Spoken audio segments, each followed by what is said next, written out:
ओम नमो नारायणाय। कार्तिक मास की आप सभी को हार्दिक शुभकामनाएं। इस मास में किया गया दान और स्नान तपस्या मनुष्य को ब्रह्म हत्या जैसे महापापों से भी मुक्त कर देता है। अतः पापी मनुष्य भी अगर जाने अनजाने में कार्तिक के नियमों का पालन कर लेता है तो वह अवश्य ही भगवान श्री हरि के धाम को प्राप्त कर लेता है। इस पवित्र मास में आइए हम सुनते हैं कार्तिक मास महात्म्य का अध्याय नंबर 20। उससे पहले सुनिए कार्तिक स्नान की ये कहानियाँ। तो सबसे पहली कहानी है शालिग्राम भगवान जी की ये कहानी। किसी गांव में एक बुढ़िया माँ थी। उन्होंने शालिग्राम जी की सेवा का संकल्प लिया हुआ था और वह प्रतिदिन नियम से शालिग्राम भगवान की सेवा किया करती थी।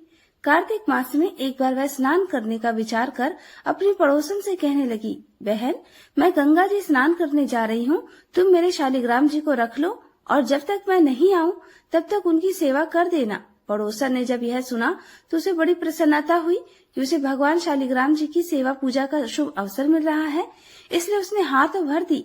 लेकिन थोड़ी देर के बाद वह चिंता में डूब गई और फिर कहने लगी, बहन, मैं शालिग्राम भगवान जी को रख तो लूंगी, लेकिन मुझे तो उनकी सेवा पूजा करना आता ही नहीं, तो भला मैं कैसे करूंगी। तब पड़ोसन की बात सुनकर बुढ़िया माँ उसे समझाते हुए कहने लगी, इनको सुबह सवेरे उठा देना, नदी से लोटा भरकर पानी लाना, आते समय बगीचे से फूल और तुलसी भी लेते आना, भगवान को जल और कच्चे दूध से स्नान कराना, चंदन लगाकर पुष्प और तुलसी चढ़ाना, दूध का भोग लगाना और दोपहर को रसोई में जो भी बने उसका भोग लगा देना, शाम को दिया जलाना और रात को सोते समय शालिग्राम जी को भी सुला देना। बस ऐसे ही पूजा करनी है। इतना कहकर वह बुढ़िया माँ पड़ोसन को शालिग्राम जी देकर गंगा स्नान करने को चली गई। इधर अपने घर में शालिग्राम जी को पाकर पड़ोसन बहुत उत्साह में थी। पड़ोसन ने सब कुछ बुढ़िया माँ के कहने के अनुसार किया। सवेरे उठते ही शालिग्राम भगवान जी को भी आवाज लगा दी कि भगवान उठ जाइए, सुबह हो गई। उसके बाद वह बड़ी खुशी खुशी नदी से लोटा भरकर जल ले आई। आते समय बगीचे से फूल और तुलसी भी लेती आई। भगवान को जल और कच्चे दूध से स्नान कराया, चंदन लगाकर फूल और तुलसी चढ़ाई। उसके बाद उसने दूध का भोग लगा दिया। फिर वह दोपहर का भोजन बनाने में लग गई। भोजन बनाकर उसने भगवान को भोग भी लगवा दिया। भोग लगाते समय उसने देखा कि उसके द्वारा अर्पित किया गया दूध तो कटोरे में वैसा ही पड़ा है। उसने सोचा कि भोग लगाने का समय हो गया है तो भोग लगा देती हूँ, हो सकता है भगवान भोग के साथ ही दूध पीते हों। थोड़ी देर के बाद उसने फिर से जाकर देखा तो दूध और उसके द्वारा अर्पित किया गया भोग वैसे ही पड़ा हुआ था जैसा वह रख कर गई थी। तब वह भगवान से हाथ जोड़कर कहने लगी, भगवान, दूध पी लो और भोजन भी कर लो। अगर आप भोजन करेंगे और दूध पिएंगे तभी मैं भोजन कर पाऊंगी। इतना कहकर वह फिर से घर के कामकाज में लग गई। थोड़ी देर के बाद वापस आकर देखा कि भगवान ने तो दूध भी नहीं पिया, ना ही भोजन किया है। यह देखकर अब तो पड़ोसन चिंता करने लगी। फिर वह हाथ जोड़कर भगवान से कहने लगी, हे भगवान, आपकी मालकिन आएगी तो कहेगी कि तूने मेरे भगवान को दुबला कर दिया और अभी तो भगवान पूरा 1 महीना बाकी है और आज तो केवल पहला ही दिन हुआ है। आपने कुछ भी नहीं खाया पिया। अगर आप भोजन कर लो तभी तो मैं भी भोजन कर पाऊंगी। लेकिन भगवान ने ना तो दूध पिया और ना ही भोजन किया, करते भी कैसे। उधर वह पड़ोसन भी भूखी ही बैठी रही। बीच बीच में आकर वह देखती जाती कि भगवान ने भोजन किया कि नहीं किया, और जब देखती कि सब कुछ वैसा ही रखा हुआ है तो वह भगवान से जीवने के लिए प्रार्थना करने लगी। धीरे धीरे इसी तरह शाम हो गई। भगवान शालिग्राम जी ने सोचा कि अब तो इसे दर्शन देने ही पड़ेंगे, नहीं तो यह बेचारी तो सारा दिन और सारी रात भूखी ही बैठी रहेगी। ऐसा सोचकर भगवान छोटा सा मोर मुकुट पीताम्बर धारी रूप धारण कर पाटे पर जाकर बैठ गए। दूध पी लिया और भोजन भी कर लिया। अब तो रोज ऐसे ही होने लगा। एक दिन भगवान ने पड़ोसन से कहा कि मैं गाय चरा लाऊं, तो पड़ोसन कहने लगी, अरे थोड़े ही दिन तो रहोगे, क्यों जाते हो। पर भगवान नहीं माने। हाथ में सोने की लाठी, कंधे पर हीरे मोती का जड़ा पीताम्बर डालकर चले गए गाय चराने। दिन भर गाय चराई और शाम को गोधूली बेला में गाय लेकर वापस भी आ गए। अब तो रोज ही रोज पड़ोसन के घर में ऐसा होने लगा। भगवान रोज दूध पीने लगे और भोजन करने के बाद गाय चराने चले जाते और शाम को गोधूली बेला में वापस भी आ जाते। इसी तरह धीरे धीरे कार्तिक मास बीत गया। बुढ़िया माँ गंगा स्नान करके वापस घर आई। स्नान ध्यान से निपट कर सोचने लगी कि अपने शालिग्राम जी को तो ले आऊं। आकर वह पड़ोसन के घर गई। पड़ोसन से कहने लगी, बहन, जरा मेरा शालिग्राम जी तो दे दो। तो पड़ोसन कहने लगी, माँ जी, शालिग्राम जी तो शाम को आएंगे, तब ले आना। अब तो बुढ़िया माँ शालिग्राम जी के लिए जिद करने लगी। बुढ़िया माँ ने सोचा शायद पड़ोसन के मन में उन्हें देने की इच्छा नहीं है। इसी बीच में उनके बीच में बहस होने लगी। उनकी बहस को सुनकर आसपास के बहुत सारे लोग इकट्ठे हो गए। लोगों को देखकर वे पड़ोसन कहने लगी, भाई लोगों, जरा इन बुढ़िया माँ को समझाओ। जैसे इन्होंने 1 महीना निकाला है, वैसे ही शाम तक थोड़ा और सब्र कर लें। लेकिन बुढ़िया माँ तो धरना देकर बैठ गई और कहने लगी, मैं तो बस अपने शालिग्राम जी को लेकर ही घर जाऊंगी, वरना यहीं बैठी रहूंगी। बुढ़िया माँ को लगा कि शायद उसकी पड़ोसन झूठ बोल रही है। बुढ़िया माँ उसे डपट कर कहने लगी, बता तूने कहाँ छुपा कर रखा है मेरे शालिग्राम जी को। लेकिन पड़ोसन हाथ जोड़कर बार बार कहती रही और बुढ़िया माँ को समझाती रही, माँ जी, जब शाम को शालिग्राम आ जाए तब आप ले जाना। लेकिन बुढ़िया माँ को कोई बात ही समझ में नहीं आई और इधर जब शाम हुई तो भगवान जी गाय चरा कर वापस आए और गाय को उसकी जगह पर छोड़कर भगवान उस पड़ोसन के घर के मंदिर में खुद ही विराजित हो गए। यह देखकर पड़ोसन बुढ़िया माँ से बोली, माँ जी आ गए आपके शालिग्राम जी, लो अब ले जाओ अपने भगवान जी। पड़ोसन ने तो कह दिया, लेकिन बुढ़िया माँ को भगवान जी दिखाई ही नहीं दिए। उसे कुछ भी समझ में नहीं आया। तब बुढ़िया माँ बोली, तू इतनी देर से मना क्यों कर रही थी? जरूर तूने ही कहीं छुपा कर रखा था मेरे भगवान को। और बुढ़िया माँ भगवान जी को इधर उधर ढूंढने लगी, लेकिन पड़ोसन को तो सामने ही भगवान जी दिखाई दे रहे थे। बुढ़िया माँ की बात सुनते ही पड़ोसन को सब समझ में आ गया। खुशी के मारे उसकी आंखों से आंसू बह निकले। उसने भगवान के सामने हाथ जोड़ लिए और फिर वह भगवान जी से बोली, भगवान, मुझे तो आपने दर्शन दे दिए, अब इन बुढ़िया माँ को भी अपना रूप दिखा दो, नहीं तो यह मुझ पर शक ही करती रहेंगी। अब तो भगवान को पड़ोसन की बात माननी ही पड़ी और पड़ोसन की बात मानकर भगवान ने मोर मुकुट पीताम्बर धरा हाथ में सोने की लाठी ली और फिर बुढ़िया माँ को भी दर्शन दे ही दिए।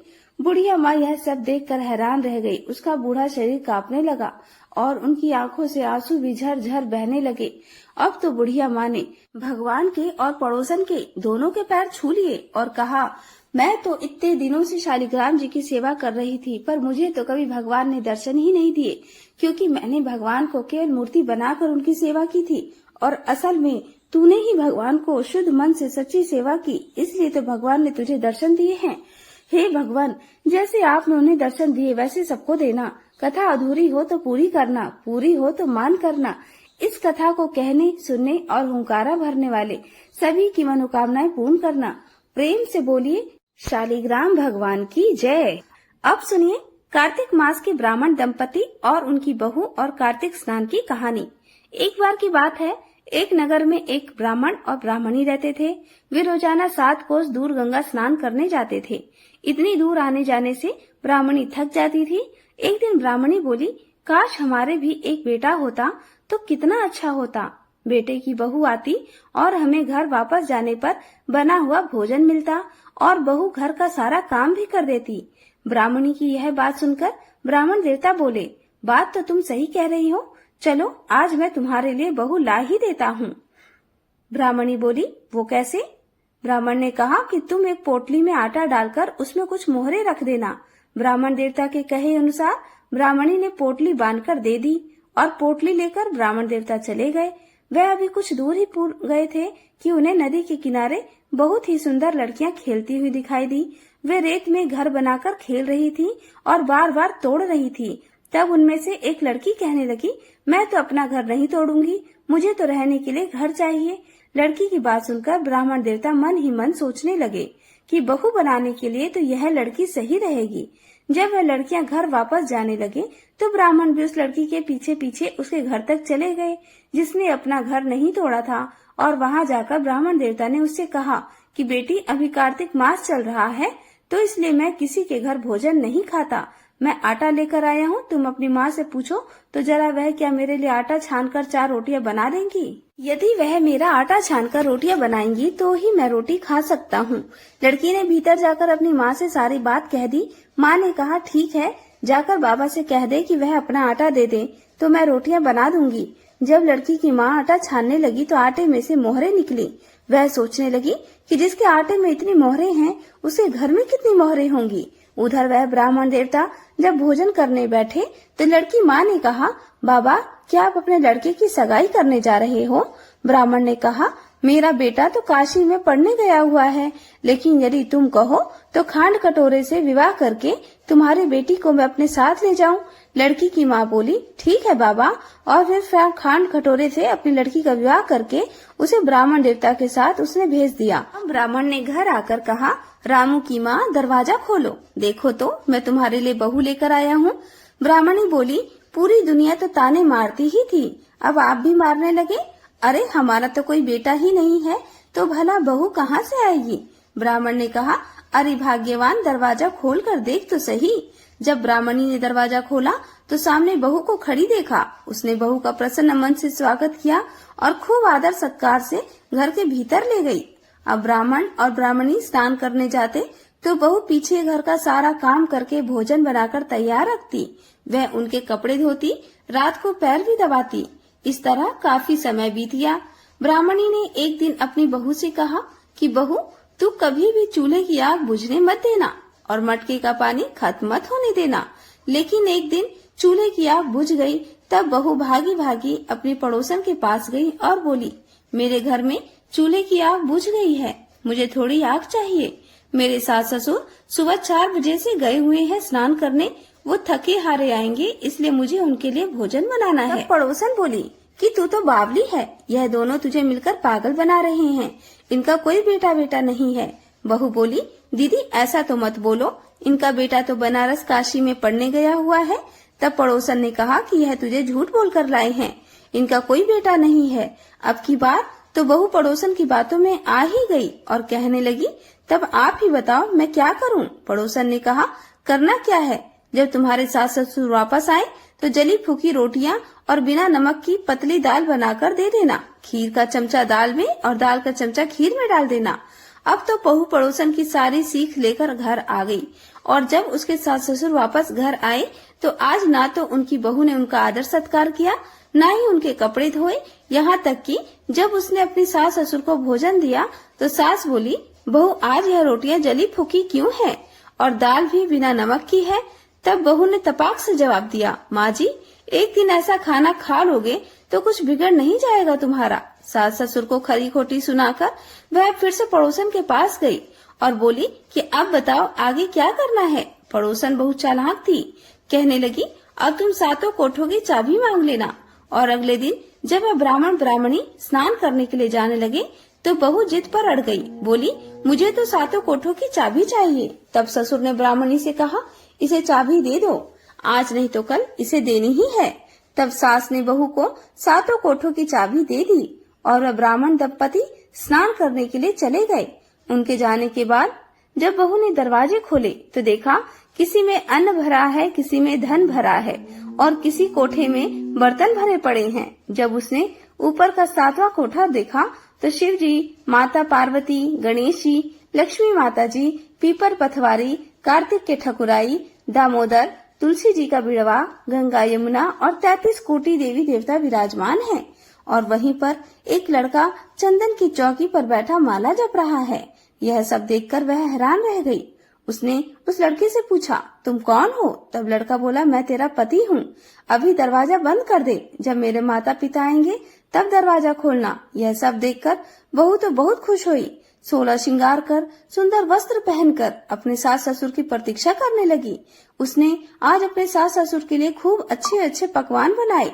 जब उसके सास ससुर घर वापस आए तो उसने उनका आदर सत्कार किया और प्रेम पूर्वक भोजन कराया। फिर पैर दबाने लगी।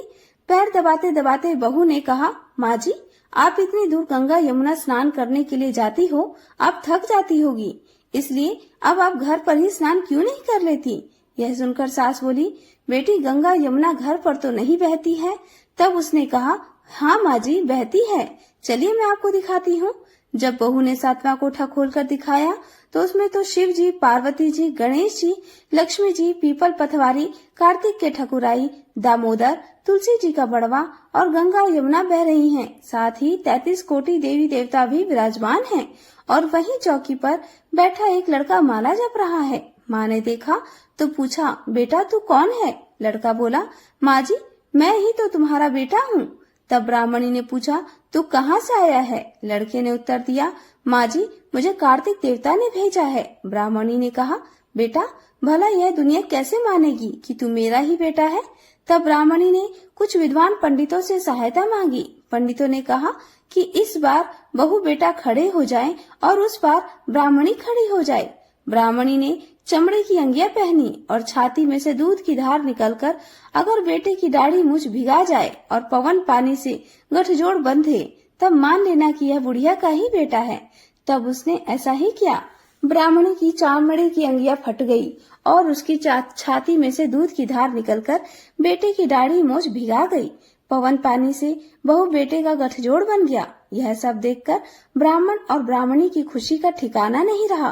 कार्तिक के ठाकुर जैसे ब्राह्मण ब्राह्मणी को बहू बेटा दिया, वैसे सबको देना। कार्तिक मास की कहानी कहने, सुनने और हुंकारा भरने वाले सब पर कृपा करना। अब सुनिए सीता नितनेम की कथा। इस कहानी को सीता माता कहती थी और प्रभु श्री राम सुना करते थे। एक दिन श्री राम भगवान को किसी काम के लिए बाहर जाना पड़ा तो सीता माता कहने लगी, भगवान, मेरा तो 12 वर्ष का नितनेम है। अब आप बाहर जाएंगे तो मैं अपनी कहानी किसे सुनाऊंगी? तब श्री राम ने कहा कि सीते, आप कुएं की पाल पर बैठ जाना और वहाँ जो भी औरतें पानी भरने आएंगी उन्हें अपनी कहानी सुना दिया करना। सीता माता कुएं की पाल पर जाकर बैठ गई। तभी एक स्त्री आई। उसने रेशम की जरी की साड़ी पहन रखी थी और सोने का घड़ा ले रखा था। सीता माता उसे देखकर कहने लगी, बहन, मेरा 12 वर्ष का नितनेम सुन लो। फिर वह स्त्री बोली कि मैं तुम्हारा नितनेम सुनूंगी तो मुझे तो घर जाने में देर हो जाएगी और मेरी सास मुझसे झगड़ा करेगी। इसलिए उसने कहानी नहीं सुनी और अपने घर चली गई। लेकिन उसके घर जाते ही उसकी रेशम जरी की साड़ी फट गई। सोने का घड़ा मिट्टी के घड़े में बदल गया। सासू ने देखा तो पूछा, अरे बहू, ये किसका दोष अपने सिर लेकर आ गई है? बहू बोली, माँ जी, कुएं पर एक औरत बैठी थी। उसने अपनी कहानी सुनने के लिए कहा, लेकिन मैंने नहीं सुनी। शायद उसी का यह फल मुझे मिला है। बहू की बात सुनकर अगले दिन वही साड़ी और वही घड़ा लेकर सास कुएं की पाल पर गई। सास को वहीं पर सीता माता बैठी मिली तो माता सीता ने कहा, बहन, मेरी कहानी सुन लीजिए। सासू बोली, एक बार छोड़, मैं तो 4 बार कहानी सुन लूंगी।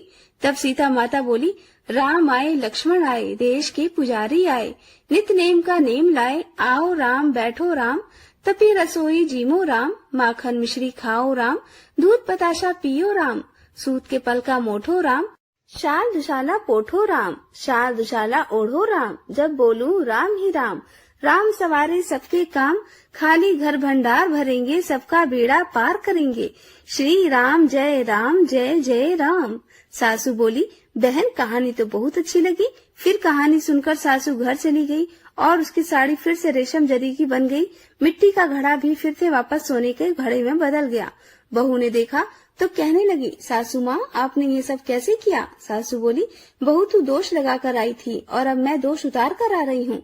बहू ने पूछा कि माँ जी, वह कुएं वाली स्त्री कौन है? सासू ने बताया कि वह तो सीता माता थी। वह पुराने से नया कर देती हैं, खाली घर में भंडार भर देती हैं। वह लक्ष्मी का वास घर में कर देती हैं और मनुष्य की जो भी इच्छा हो उसे पूर्ण कर देती हैं। बहू बोली, माँ जी, फिर तो ऐसी कहानी मुझे भी सुना दो। सास बोली कि ठीक है, तुम भी सुनो। फिर सास ने कहानी शुरू की, राम आए लक्ष्मण आए, देश के पुजारी आए, नित नेम का नेम लाए, आओ राम बैठो राम, तपी रसोई जीमो राम, माखन मिश्री खाओ राम, दूध बताशा पियो राम, सूत के पल का मोठो राम, शाल दुशाला पोठो राम, शाल दुशाला ओढ़ो राम, जब बोलू राम ही राम, राम सवारे सबके काम, खाली घर भंडार भरेंगे, सबका बेड़ा पार करेंगे, बोलो श्री राम जय राम। कहानी सुनकर बहू बोली, माँ जी, कहानी तो बहुत अच्छी है। सासू ने कहा, ठीक है, अब से हम इस कहानी को रोज किया करेंगे। अब सास बहू रोज सवेरे उठती, नहाती धोती और पूजा करने के बाद नित नेम की सीता माता की कहानी कहती थी। एक दिन की बात है, उनके यहाँ पड़ोस की एक औरत आई और बोली, बहन, जरा सी आँच तो दे देना। तो बहू बोली, आँच तो अभी हमने जलाई ही नहीं। पड़ोसन बोली, तो फिर तुम सुबह 4 बजे उठकर क्या कर रही हो? तो उन्होंने कहा, हम तो सुबह सुबह उठकर पूजा करते हैं, फिर सीता माता की नित्य नेम की कहानी सुनते हैं। पड़ोसन ने उनकी बात सुनकर कहा, सीता माता की कहानी कहने से तुम्हें क्या मिला? तब वे दोनों बोली, सीता माता की कहानी कहने से घर में भंडार भर जाते हैं, सारे काम पूर्ण हो जाते हैं, मन की इच्छा भी पूरी हो जाती है। पड़ोसन ने कहा, बहन, अगर ऐसा है तब तो फिर मुझे भी कहानी सुना दो। तब बहू बोली, ठीक है, तुम भी यही कहानी सुन लो। राम आए लक्ष्मण आए, देश के पुजारी आए, नित नेम का नेम लाए। आओ राम बैठो राम, तपी रसोई जीमो राम। माखन मिश्री खाओ राम, दूध बताशा पियो राम। सूत के पलका मोठो राम, शाल दुशाला पोठो राम। शाल दुशाला ओढ़ो राम, जब बोलू तब राम ही राम। राम सवारे सबके काम, खाली घर भंडार भरेंगे, सबका बेड़ा पार करेंगे। श्री राम जय जय राम। पड़ोसन ने इस कहानी को सुना तो कहने लगी, बहन कहानी तो बहुत अच्छी लगी। अब वह पड़ोसन भी नित नेम सीता माता की कहानी कहने लगी। कहानी कहने से सीता माता ने पड़ोसन के भी धन के भंडार भर दिए। देखते ही देखते अब तो पूरे मोहल्ले में नित नेम की कथा चल पड़ी और हर किसी की मनोकामना पूर्ण होने लगी। हे सीता माता, जैसे आपने उन सभी के भंडार भरे, वैसे ही हमारे भी भरना। कहानी कहने वाले, सुनने वाले और हुंकार भरने वाले सबकी भरना। सभी प्रेम से बोलिए सीता मैया की जय। अब सुनिए आज का अध्याय। पिछले अध्याय में आपने सुना कि बलि महाराज ने अपने बल से त्रिलोक पर अपना आधिपत्य स्थापित कर लिया था और देवताओं से सभी अधिकार छीन लिए थे। इसलिए देवताओं को अपना अधिकार वापस दिलाने के लिए भगवान श्री हरि नारायण ने देवताओं की माता अदिति की प्रार्थना पर वामन अवतार लेना स्वीकार किया। इस कथा को सुनाते हुए अब आगे नारद मुनि कहते हैं, राजन, दैत्य राज बलि ने एक बार दैत्य गुरु शुक्राचार्य की देखरेख में विशाल यज्ञ का आयोजन किया था। उस यज्ञ में देवी लक्ष्मी सहित भगवान विष्णु का उन्होंने आह्वान किया और उस समय ब्रह्मचारी के स्वरूप में भगवान वामन देव वहां आ पहुँचे। अब देखिए, गुरु शुक्राचार्य तो त्रिकाल थे। वे जानते थे कि उन्होंने अपनी योग दृष्टि से पहचान कर बलि महाराज को भी वस्तु स्थिति से अवगत करा दिया कि वास्तव में भिक्षा मांगने आया हुआ यह बटुक ब्राह्मण और कोई नहीं अपितु स्वयं भगवान विष्णु ही है। और इस बात का पुनः उच्चारण करते हुए उन्होंने बलि महाराज से कहा है, दैत्यराज वामन रूप में यह स्वयं भगवान विष्णु उपस्थित है, लेकिन तुम दान देने का संकल्प मत ले लेना, अन्यथा तुम्हारा अनर्थ हो जाएगा। जब दैत्यराज बलि को इस बात का पता चला तो उन्होंने अपने गुरु से कहा, हे गुरुवर, घर आए याचक को खाली हाथ लौटाना उचित नहीं है। मेरी दृष्टि में यह अधर्म होगा, इससे मुझे अपयश ही मिलेगा और फिर मैं जो भी यज्ञ करता हूँ वह भगवान विष्णु के निमित्त ही तो कर रहा हूँ। यह तो मेरा अहो भाग्य है कि वामन स्वरूप में स्वयं भगवान हरि मेरे द्वार पर याचक बनकर आए हैं, इसलिए मैं अवश्य ही उन्हें दान देने का संकल्प करूंगा। दैत्य गुरु शुक्राचार्य द्वारा अनेक बार समझाने के बाद भी बलि महाराज पर इनका कोई प्रभाव नहीं पड़ा। वे यज्ञशाला में गए, पादार्थ आदि देकर भगवान वामन देव का स्वागत सत्कार किया और उसके बाद उन्होंने हाथ जोड़कर कहा, हे भगवान, आज्ञा कीजिए, मैं आपकी क्या सेवा कर सकता हूँ। आपके दर्शन पाकर मैं धन्य हो गया। तब भगवान वामन देव ने कहा, हे दैत्यराज, तुम्हारे दान की महिमा सुनकर ही मैं यहाँ आया हूँ। तुम मुझे 3 पग भूमि का दान कर दो। जब वामन भगवान ने ऐसा कहा तो दैत्यराज बलि पहले हंसने लगे और फिर कहा, हे ब्रह्मचारी, हे बटुक, 3 पग भूमि से क्या होगा, कुछ और मांग लो, मैं तुम्हें वो भी दे सकता हूँ। तो भगवान वामन ने कहा, दैत्यराज, मुझे प्रलोभन देकर भ्रमित मत करो, मुझे तो केवल 3 पग भूमि ही चाहिए। भूमि का दान महादान है और मैं उसी से संतुष्ट हूँ। और इसी के उपलक्ष्य में मैं तुम्हें एक वृतांत सुनाता हूँ, इस पर भी तुम विचार करना। ब्रह्मकल्प में एक ब्राह्मण था जिसका नाम भद्रमती था। उसकी 6 स्त्रियां और एक पुत्र थे। दरिद्रता के कारण जब सभी भूख से व्याकुल हो गए तब परिवार सहित उस ब्राह्मण कौशंबी नामक नगर में गया। वहां उसने सुघोष नामक नगर सेठ से 5 पग भूमि मांगी तो उस नगर सेठ ने उसे 5 पग भूमि दे दी। भूमि का दान करने के कारण सुघोष को वैकुंठ का वास मिला।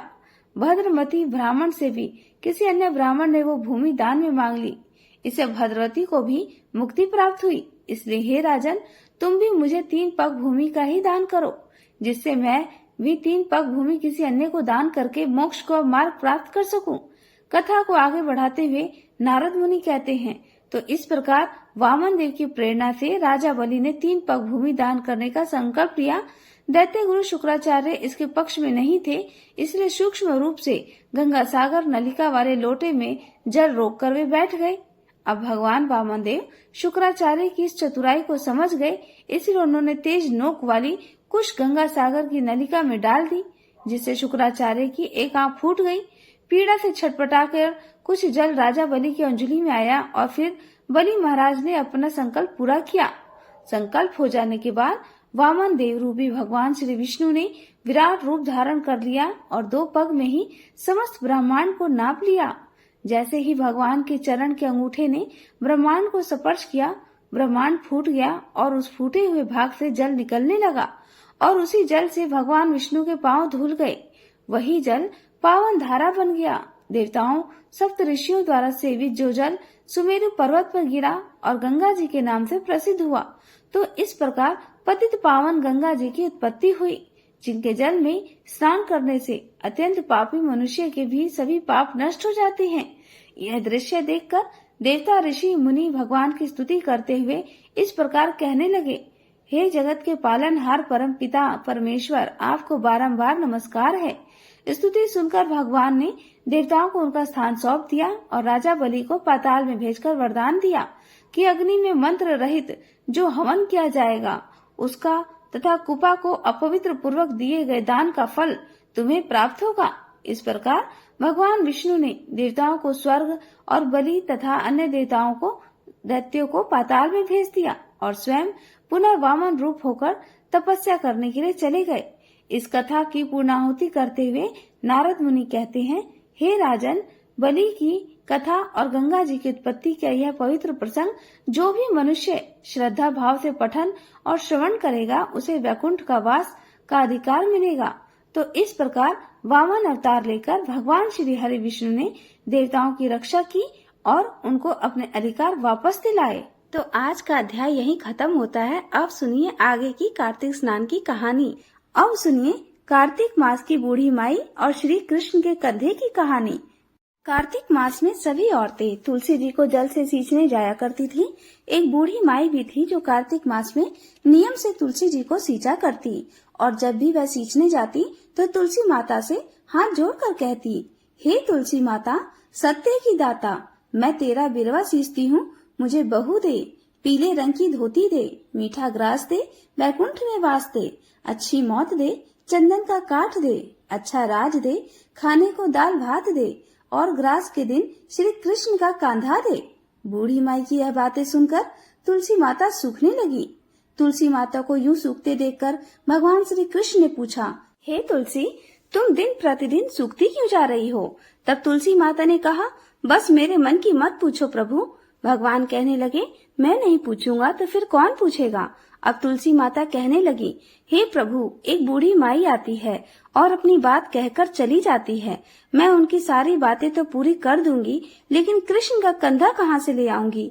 तब भगवान बोले कि जब वह मरेगी तो अपने आप ही मैं कंधा देने आ जाऊंगा। तुम बूढ़ी माई से यह बात कह देना। इसके कुछ दिनों के बाद वह बूढ़ी माई मर गई। बूढ़ी माई के मरने पर सारा गांव इकट्ठा हो गया और उसका अंतिम संस्कार समय आने पर जब गांव के लोग उन्हें उठाने लगे तो वह बहुत भारी हो गई और किसी के भी उठाए ना उठी। तब सभी बोले, ये तो बहुत संस्कारी थी, बहुत पूजा पाठ करती थी और कोई पाप भी नहीं किया, फिर ये इतनी भारी कैसे हो गई? तभी बूढ़े ब्राह्मण के वेश में भगवान वहाँ आए और कहने लगे कि यह भीड़ कैसी है? तब गांव के लोग बताने लगे कि एक बूढ़ी माई रहती थी, वही मर गई है और यह इतनी पापिन थी कि उसकी अर्थी नहीं उठ रही। यह बहुत भारी हो गई है। वैसे तो अपने जीवन में इसने बहुत पूजा पाठ की। तब भगवान बोले कि मुझे इसके कान में कुछ कह लेने दो, फिर यह उठ जाएगी। ऐसा कहकर भगवान ब्राह्मण के वेश में बूढ़ी माई के पास गए और उसे कान में कहा कि माई, तू अपने मन की कर ले, पीताम्बर की धोती ले, मीठा मीठा ग्रास ले, वैकुंठ में वास ले, चटके की चाल ले, चंदन का काठ ले, झालर की झनकार ले, दाल भात का जीवन ले और कृष्ण का कांधा भी ले। भगवान की यह बात सुनकर बूढ़ी माई तो तुरंत हल्की हो गई और तब भगवान स्वयं उन्हें अपने कंधे पर लेकर गए। इस प्रकार बूढ़ी माई को मुक्ति मिल गई और वह वैकुंठ लोक चली गई। हे तुलसी माता, जैसे आपने उन बूढ़ी माई की मुक्ति की, वैसे ही हम सबकी करना। जैसे भगवान ने उन्हें कांधा दिया, वैसे हमें भी देना। सभी प्रेम से बोलिए, तुलसी माता की जय, श्री कृष्ण भगवान की जय। एक बार गणेश भगवान एक छोटे से बालक का रूप धरकर चिमटी में चावल और चमचे में दूध लेकर धरती लोक पर आए और वहां आने पर वह एक गांव में गए जहां वह हर किसी से कह रहे थे कि कोई मेरी खीर बना दो, कोई मेरी खीर बना दो। एक बूढ़ी माई बैठी हुई थी। उन्होंने कहा, ला मैं बना दूं। अब वह छोटा सा बर्तन चूल्हे पर चढ़ाने लगी।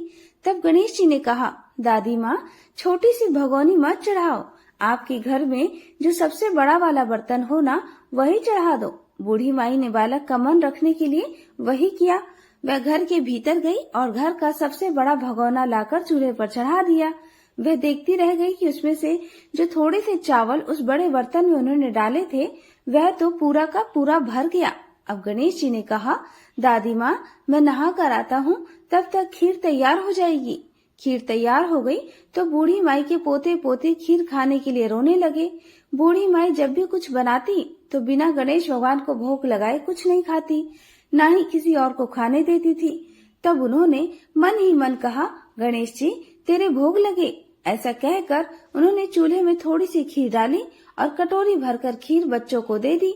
बूढ़ी माई की पड़ोसन ऊपर से देख रही थी तो बूढ़ी माई ने सोचा, यह तो उस बालक से चुगली कर देगी। तो एक कटोरा भरकर उन्होंने उस पड़ोसन को भी पकड़ा दिया। बूढ़ी माई की बहू ने चुपके से कटोरा खीर खाया और कटोरा चौकी के नीचे छुपा दिया। अभी भी गणेश जी नहीं आए थे। बूढ़ी माई को भी भूख लग रही थी तो उन्होंने भी एक कटोरा खीर भरकर किवाड़ के पीछे बैठकर एक बार फिर कहा, गणेश जी, आपको भोग लगे। ऐसा कहकर भोजन करना शुरू कर दिया और खीर भी खा ली। तब तक गणेश जी आ गए तो बूढ़ी माई ने कहा, आ रे गणेशा, खीर खा ले, मैं तो तेरी ही राह देख रही थी।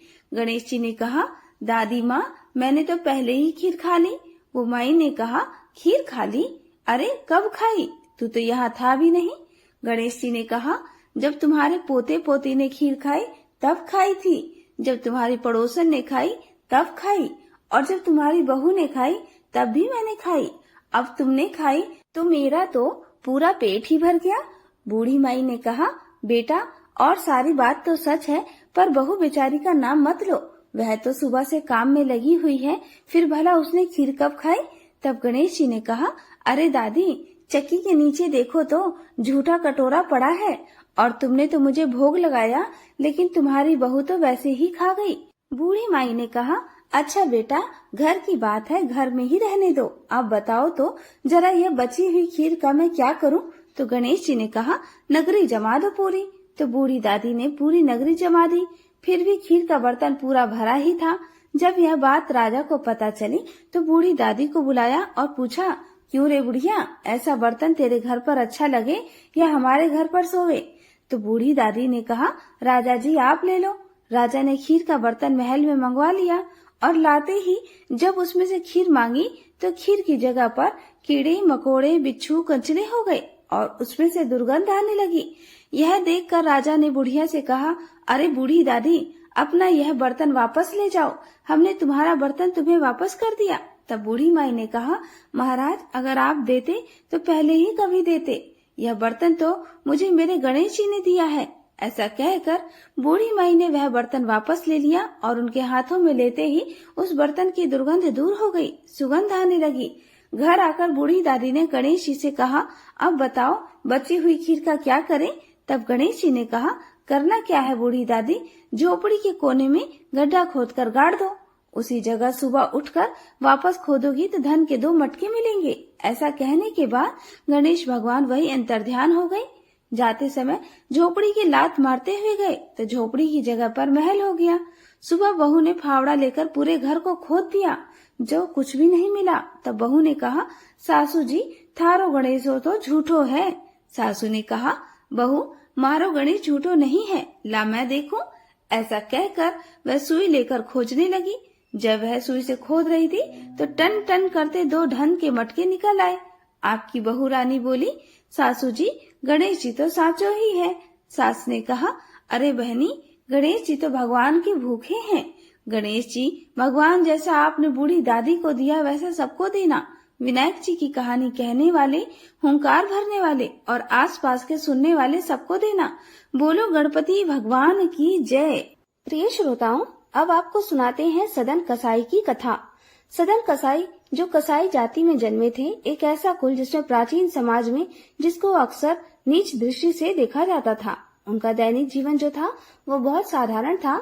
हर दिन सुबह उठते अपनी दुकान पर जाते, साफ सफाई करते, दुकान सजाते, मांस काटते, तौलते और ग्राहकों को बेचा करते।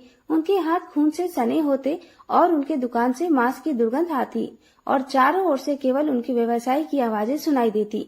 अक्सर जो भी संत या वैष्णव उधर से गुजरा करते उसको देखकर कहते, कसाई है कसाई, अरे यह तो पापी है, घोर पाप कर रहा है, इसे तो नर्क ही मिलेगा। और हर कोई ऐसा ही सोचता था। वो ना तो किसी मंदिर के पुजारी थे, ना ही किसी संप्रदाय से जुड़े हुए लोग। कोई संत न वो कोई तिलकधारी थे, न उनके गले में कोई भी कंठी माला थी। वो तो एक सामान्य गृहस्थ जीवन जीते थे और अपना व्यापार करते थे। लेकिन उन्हीं व्यापारी पर, उन्हीं कसाई पर ठाकुर जी की कृपा हुई।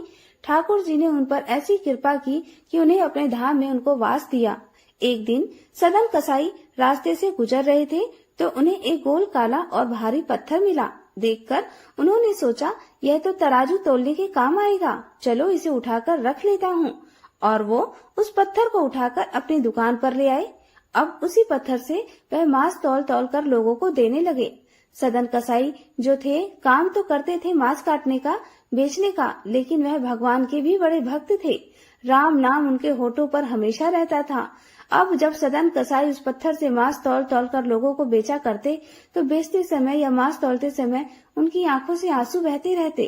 साथ साथ कीर्तन भी करते रहते, राम नाम की माला जपते रहते और आंसू जो भक्ति में होते थे उनकी आंखों से अक्सर बहा करते थे। अब एक तो काम उनका ऐसा, व्यवसाय उनका ऐसा, मांस काटने का, बेचने का घोर पाप, ऊपर से भगवान का नाम भी रट रहे हैं। तो यह देखकर लोगों को बड़ा आश्चर्य होता था। कोई ढोंगी पापी यह सब कहा करता था, लेकिन सदन कसाई को किसी के कहने सुनने से कोई फर्क नहीं पड़ता था, बल्कि अपने मन में वह भगवान को हमेशा स्मरण करते रहता था। एक दिन दोपहर का समय था। रास्ते पर एक संत मुख पर एक पतली सफेद चादर बांधकर भगवान के चिंतन में मगन होकर जा रहे थे। उन्हें आसपास की कोई सुध नहीं थी। बहुत पहुंचे हुए वे साधु महात्मा थे। चलते चलते अचानक वह उसी सदन कसाई की दुकान के पास जाकर रुक गए और तभी इधर उधर देखने के बाद उनकी दृष्टि तराजू के पलड़े पर गई।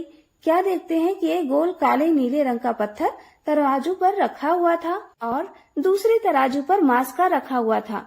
अब जैसे ही उन संत महाराज की दृष्टि उस पर पड़ी तो उनका शरीर एक क्षण के लिए तो मानो जड़ हो गया, हिल डुल नहीं सके कि आत्मा यह दृश्य देखकर कांप उठी और जैसे भीतर से कोई पुकार रहा हो। यह कोई साधारण पत्थर नहीं है, यह तो साक्षात भगवान का रूप है। अब तो यह देखकर कि शालिग्राम भगवान की यह दुर्दशा, वे संत महाराज आगे बढ़े, कप कपाते स्वर में सदन कसाई से बोलने लगे, अरे अरे भाई, ये क्या कर रहे हो? अरे यह तो शालिग्राम है, श्री हरि स्वयं इस रूप में प्रतिष्ठित हैं। अरे तुम ये कैसा घोर पाप कर रहे हो? तुम इन ठाकुर जी से अपना मांस तोल तोल कर बेच रहे हो, यह तो घोर पाप है। कल्पना करने मात्र से ही उन संत महाराज जी का कंठ अवरुद्ध हो गया, आंखों से लगातार आंसू बहने निकले। अब सदन कसाई जो दुकान के भीतर कुछ मांस तोल रहे थे, संत महाराज जी की यह बात सुनकर चौंक पड़े। उन्होंने संत महाराज जी को देखा, उनके हाथ कांपने लगे। अब तो वे दौड़े हुए बाहर आए और दोनों हाथ जोड़कर संत महाराज जी के चरणों में झुक गए। क्योंकि सदन कसाई भोले भाले थे, भगवान का नाम तो वह रटते ही थे, जपते ही थे, लेकिन उनको बिल्कुल भी आभास नहीं था कि वे इतना घोर पाप खुद से कर रहे हैं। जिन ठाकुर जी की पूजा होती है, जिन्हें सिंहासन पर पधराया जाता है, जिन्हें भोग लगाया जाता है, आरती दिखाई जाती है, उन्हें ठाकुर जी का वो इतने समय से अपमान करते रहे, मांस तोलते रहे। अब तो सदन कसाई मारे पश्चाताप के खड़े खड़े कांपने लगे और रोने लगे। आंखों से आंसू बह रहे हैं और आंसू बहते हुए वह कहने लगे, महाराज मुझे क्षमा कर दीजिए, मैं तो अज्ञानी हूँ, मैं तो निरा पापी हूँ। मुझे बिल्कुल नहीं पता था कि यह भगवान है। मेरे लिए तो यह केवल एक भार तौलने वाला पत्थर था। कृपा करके आप इन्हें अपने साथ ले जाइए। मैं इस लायक बिल्कुल नहीं कि मैं इतना सब कुछ जानने के बाद इन्हें अपने पास रख सकूं। संत महाराज जी ने पहले तो बहुत सारे जल से उन शालिग्राम जी को स्नान कराया और उन्हें अपने वस्त्र में समेट लिया, मानो स्वयं विष्णु भगवान को वे अपनी गोदी में उठाकर ले जा रहे हों। इस तरह भाव से उन्होंने शालिग्राम जी को अपनी गोद में पकड़ा और वे वहां से चलने लगे। उनका तो मन गदगद हो उठा कि आज तो स्वयं भगवान ने उन्हें दर्शन दे दिए हैं और वे बड़ी खुशी से शालिग्राम जी को लेकर अपने आश्रम की ओर चल पड़े। वहां पहुंचकर उन्होंने पहले शालिग्राम जी को गंगा जल से, पंचामृत से, शुद्ध जल से स्नान कराया, चंदन का तिलक लगाया। उन्होंने उनकी खूब सेवा की। तुलसी जी उनके माथे पर पधराई और इसके बाद उन्होंने शालिग्राम जी की सेवा आरंभ कर दी। अब दूध, दही, घी, मधु, शहद, पंचामृत से स्नान कराने के बाद ढेर सारा इत्र भी लगा दिया, क्योंकि इतने दिन तक ठाकुर जी सदन कसाई के यहाँ जो थे। अब इत्र लगाने के बाद चंदन से और इत्र की महक से प्रभु का शरीर सुवासित किया गया। एक सुंदर चांदी के सिंहासन पर ठाकुर जी को पधराया गया, जिसे सफेद धुले हुए वस्त्र से ढककर सजा दिया। अब उस पर प्रभु को बैठाया गया। बड़े प्रेम से तुलसी की माला भी पहना दी गई। फिर संत महाराज जी ने अपने हाथों से खीर बनाकर भगवान को भोग लगाया। आश्रम में आरतियों की घंटियां गूंज उठी। स्वयं संत महाराज कीर्तन करते हुए आज रो रहे थे। बार बार भगवान से कह रहे थे, प्रभु आप एक कसाई की दुकान में थे। अरे प्रभु, ये कैसे हो गया? आप वहाँ मांस के बीच में भले इतना दिनों तक कैसे रह पाए? और आप गए ही क्यों थे वहाँ पे? आपके लिए तो यह सिंहासन है, यह भोग है, यह शुद्धता है। आपको तो खुद ही वहाँ से चले जाना चाहिए था। ठाकुर जी, यह क्या किया आपने? अब तो आपका यह स्थान है। अब आप यहाँ रहिए, प्रेम से विराजिए, और मैंने आपको आपके योग्य स्थान पर पहुँचा दिया है, जहाँ पर आपको रहना चाहिए। पता नहीं कैसे आप इतने दिन तक उन मांस की दुर्गंध को सहन कर सके। अब यह सब बातें संत महाराज जी शालिग्राम जी से कह रहे थे और उनकी सेवा पूजा करके उन्हें रात को शयन करा दिया। लेकिन उस रात संत महाराज जी के जीवन की सबसे बड़ी घटना घटित हुई। अब उन्हें सपने में, जब उन्हें नींद आ गई, तो सपने में शालिग्राम भगवान जी के दिव्य स्वरूप के दर्शन हुए। और जब शालिग्राम भगवान जी ने संत महाराज जी को स्वप्न में दर्शन दिए तो कहा, संत महाराज, आपकी सेवा हमें बहुत पसंद है। आप बहुत नियम से पूजा पाठ करते हैं, हमें वह भी पसंद है। आपने हमारी खूब सेवा की है, हमें वह भी अच्छी लगी। आपने हमें चंदन इत्र अर्पित किया, हमें सुगंधि से स्नान कराया, पंचामृत का भोग लगाया, पंचामृत से स्नान कराया, तुलसी जी की भी सेवा हमें दी। लेकिन हमें उसी सदन कसाई के पास वापस ले जाओ, हमारा यहाँ पर मन नहीं लगता। हमें तो सदन कसाई के पास खूब आनंद आता है, और जब वह तराजू पर मांस तौलते हैं और दूसरे तराजू पर जब हमें पधरा देते हैं, तो हम कभी इधर लुढ़क के कभी उधर लुढ़क के हमें खूब आनंद आता है। सदन कसाई मन ही मन कीर्तन भी करते रहते हैं। हम तो भाई उसी आनंद के सागर में डुबकी लगाते रहते हैं। उनका प्रेम निष्कलंक है, हमें तो बस वहीं जाना है। तुम्हारा यह सब सेवा पूजा करना हमें अच्छा तो लगता है, लेकिन हमारा मन यहाँ बिल्कुल नहीं लगता। तुम कुछ भी करो, हमें वापस सदन कसाई के पास छोड़ आओ। अब तो संत महाराज जी विनती करने लगे, ठाकुर जी, यह कैसी बात कर रहे हैं आप? वो तो मांस बेचता है, उसके तो चारों ओर केवल मांस और रक्त की भयानक बदबू फैली रहती है। राम राम प्रभु, आप कैसे वहाँ सांस ले सकते हैं? कैसे वहाँ पर जाने का दोबारा सोच सकते हैं? वह तो आपको एक पलड़े पर बिठा देता है और दूसरे पलड़े में मांस रख देता है। यह तो शास्त्र विरुद्ध है, वेद विरुद्ध है। सनातन धर्म में तो ऐसा कहीं कोई वर्णन ही नहीं कि जहाँ पर मांस खाया जाता हो, मांस बेचा जाता हो, काटा जाता हो, वहाँ पर ठाकुर जी विराजमान हो सके। ठाकुर जी, यह पाप मुझसे तो नहीं होगा। तब भगवान खुद बोले, हमें सिंहासन नहीं चाहिए। संत महाराज जी, न ही हमें चांदी के बर्तन चाहिए, हमें कुछ नहीं चाहिए। हमें तो बस प्रेम से शराब और वो आंसू चाहिए, जो भक्ति के आंसू चाहिए, जो सदन कसाई हर समय बहाता रहता है। वो तो हमें जहाँ रखेगा, हम प्रेम से बस वहीं रह लेंगे। जब संत महाराज जी ने बार बार भगवान जी की यह विनती सुनी, कहा तो भक्त भगवान से विनती करते हैं, और कहा आज ठाकुर जी ने संत महाराज जी को दर्शन देकर उनसे बारंबार विनती की। इसके बाद बड़े उदास मन से ठाकुर जी अंतर्ध्यान हो गए। अब तो संत महाराज जी चौंक कर बैठे और उन्हें स्वप्न की बात याद रही।